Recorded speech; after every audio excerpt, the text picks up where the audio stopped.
Hello everyone, आज हम एक इम्पॉर्टेंट न्यूज़ पे बात करेंगे जो कि सभी कम्पिटिटिव एग्ज़ाम्स के लिए करंट अफेयर्स का एक इम्पॉर्टेंट पार्ट रहने वाला है। जी हाँ, हम बात कर रहे हैं भारत ने रूस के साथ जो S-400 एयर डिफेंस सिस्टम की डील की थी, उस पर यूक्रेनी हैकर्स ने एक बड़ा साइबर अटैक कर दिया है और इस अटैक का सीधा असर भारत पर पड़ सकता है।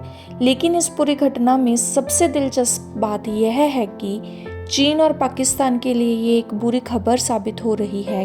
क्यों? क्योंकि इस लीक से ये साफ हो गया है कि भारत ने अपनी सुरक्षा के लिए कितनी मजबूत रणनीति बना रखी है। तो आइए इस पूरे मामले को डिटेल में समझते हैं हम इस वीडियो के थ्रू। कुछ समय पहले यूक्रेनी हैकर्स ने एक ईमेल लीक किया जिसमें भारत द्वारा रूस से खरीदे गए S-400 सिस्टम की कई महत्वपूर्ण जानकारियां मौजूद थी।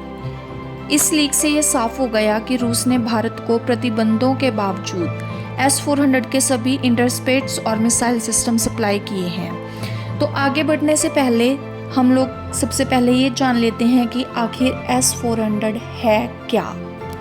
तो S-400 सिस्टम एक मल्टीलेयर एयर डिफेंस सिस्टम है जो दुश्मन के fighter jets, drone, cruise missile और बैलिस्टिक मिसाइलों को हवा में ही नष्ट कर सकता है। इस लीक के बाद भारत का सरप्राइज फैक्टर थोड़ा कम हो सकता है, लेकिन असल में यह भारत के दुश्मनों के लिए एक बड़ा झटका है। आगे हम जानते हैं कि भारत ने इस सिस्टम के तहत कौन कौन सी मिसाइलें खरीदी हैं। तो भारत ने इस सिस्टम के तहत टोटल 4 मिसाइलें खरीदी हैं, जिनमें से पहले नंबर पर आता है NM96, जिसकी रेंज 400 किलोमीटर तक है। मतलब यह शॉर्ट रेंज इंटरस्पेटर मिसाइल है जो 40 किलोमीटर के भीतर किसी भी दुश्मन के हवाई टारगेट को गिराने में सक्षम है। यह भारत की पहली डिफेंस लेयर बनाता है। अगली जो मिसाइल है वो है NM96M, जिसकी रेंज 120 किलोमीटर तक है। मतलब 120 किलोमीटर के दायरे में किसी भी दुश्मन के टारगेट को खत्म करने की यह क्षमता रखता है और इसे E2 के नाम से भी जाना जाता है। नंबर 3 E3, जिसकी रेंज 240 किलोमीटर है। मतलब 250 यानी कि 250 किलोमीटर के दायरे में आने वाले टारगेट को ये निशाना बनाता है।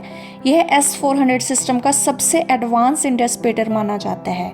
इसकी सटीकता मतलब इसका प्रिसीजन इतनी ज़बरदस्त है कि इससे बचना लगभग नामुमकिन है।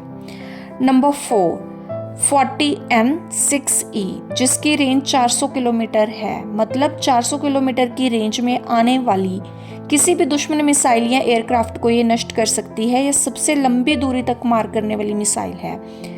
अब इसे एक सुरक्षा चक्र के रूप में देखिए। अगर कोई दुश्मन एयरक्राफ्ट 400 किलोमीटर वाले इंटरस्पेटर से बच भी जाए तो उसे 250 किलोमीटर वाले से निपटना होगा। अगर वह भी चकमा देने में कामयाब हो जाए तो 120 किलोमीटर वाला इंटरस्पेटर तैयार रहेगा, और अगर फिर भी कोई बच निकले तो 40 किलोमीटर वाली मिसाइल उसे गिरा देगी। मतलब दुश्मन के किसी भी एयरक्राफ्ट को हमारे तक पहुंचने के लिए टोटल 4 इंटरस्पेटर से होकर गुजरना होगा। इसके बाद एक इम्पॉर्टेंट क्वेश्चन ये उठता है कि चीन और पाकिस्तान की चिंता क्यों बढ़ी।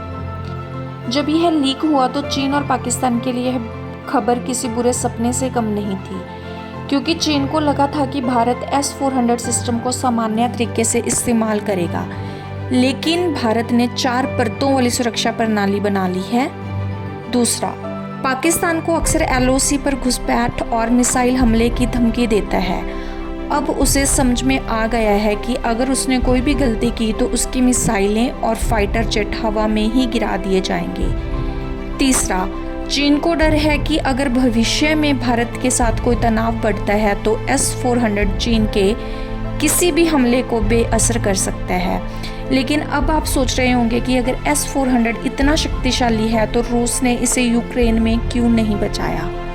तो इसका एक कंसाइज आंसर ये है कि रशिया की गलत डिप्लॉयमेंट, इंटेलिजेंस फेलियर और वेस्टर्न वेपन्स की स्ट्रेटेजिक एडवांटेज की वजह से S-400 को फुली इफेक्टिव वे में प्रोटेक्ट नहीं किया जा सका।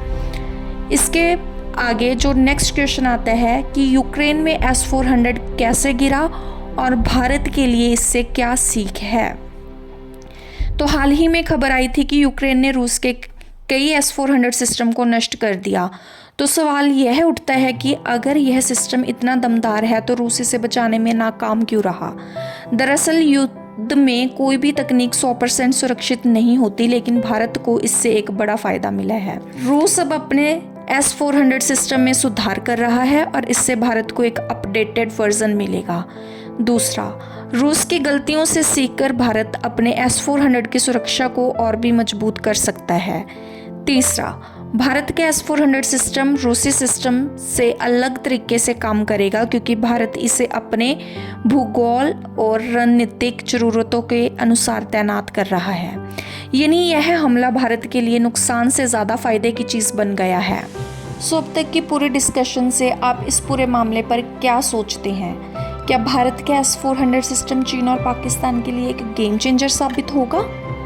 अगर आपको यह वीडियो पसंद आया तो लाइक करें, शेयर करें और चैनल को सब्सक्राइब करना ना भूलें। और हाँ, अगर आपको ऐसे ही और करंट अफेयर्स की वीडियोस चाहिए तो please do comment below and do share this video.